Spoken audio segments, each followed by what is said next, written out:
Good morning guys. Abangan nyo po ito. Itong area na ito guys. Paglagyan natin ng greenhouse.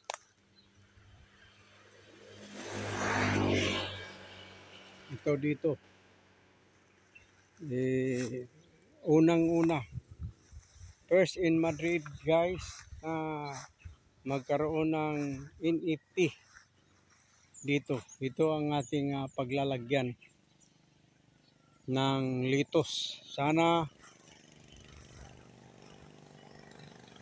pagpalain po tayo dito.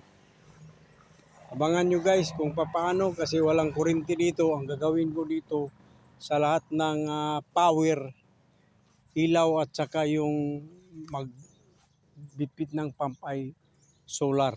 Solar ang gagawin namin dito. Walang kuryente dito kasi guys malayo yung kuryente. At saka mahirap na magpakabit. Kaya ito guys, abangan nyo itong area na ito ay gagawin natin ng greenhouse sa litos.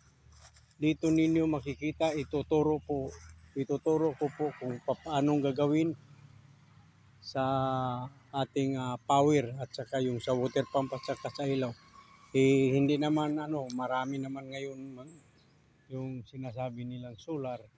Ito yung gagawin natin. Kaso ang problema guys, pagka ginamit mo sa water pump itong solar, madali kasi maglubat ang battery, pero may dapat tayo gagawin dito na 24 oras guys. Ito lahat dito. Litos. Abang-abang guys. Hirap mag-Tagalog eh.